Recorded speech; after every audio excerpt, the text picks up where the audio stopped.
and tell her that, yeah, I'm on it, please. Call me on set as soon as possible.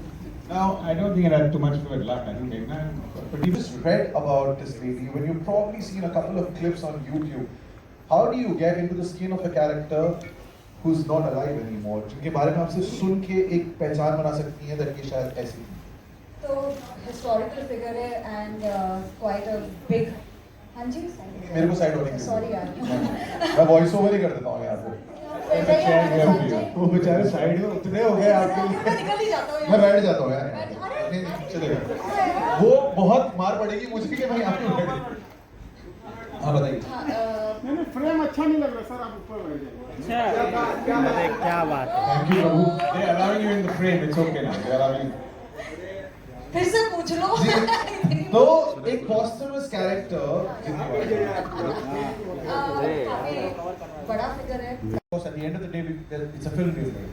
But कहीं ना कहीं हमें उनसे बहुत कुछ सीखने का मौका मिला और उसे हमारी इसी फिल्म की जर्नी में implement करने का भी मौका मिला. That discipline was always there. That army discipline, that saying that this film will come on a certain date a year back, and then planning accordingly, and then coming on that date and sticking to all the goals that she had marked out since a year. That इस तारीख को ये खत्म होगा, इस तारीख को ये खत्म होगा और ऐसे होगा.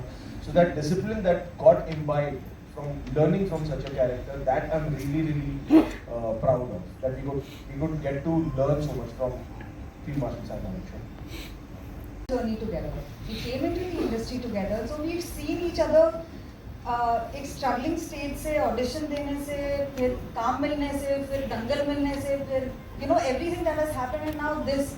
So I feel that to have a partner in crime, it is very important because you feel you've got somebody and you've got somebody who's gone through the same thing, and that is I think I'm very lucky because I have that person in my life. In addition. देखिए जब मुझे roles के द्वारा या फिल्मों के द्वारा Indian army से इंटरैक्ट करने का मौका मिलता है, वो मेरे लिए सबसे खुशी की बात होती है. बिकॉज मुझे ऐसा लगता है कि हम रियल हीरोज हैं, पर वो रियल हीरोज हैं और हमारे देश के मतलब वो दे आर सुपर हीरोज. तो जो आर्मी की जो यूनिफॉर्म पहनते हैं और उनसे जब बात करता हूँ, I always get inspired. I always feel like there is so much more to do. तो मैं हमेशा ये तो सोचता हूँ कि काश ड्यूरिंग माई टीनेज ऐसा कुछ इन्फ्लुएंस होता मेरे आसपास कि मैं सोच सकता कि हाँ ये भी एक ऑप्शन है जो मैं कर सकता हूँ.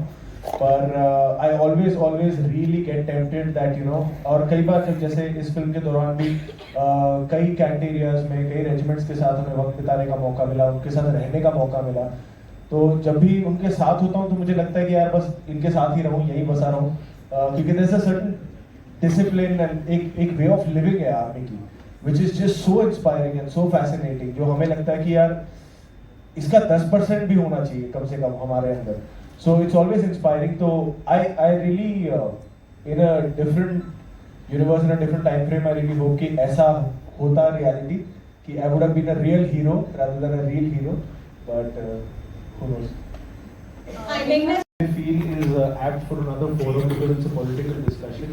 So I would like to stick it to the film right now and to the man, the legend that we have, Sam Manekshaw, because I would love to answer this question because that's my personal take, and I would do that when I'm having a personal interview with you, which is not related to Sam Manekshaw.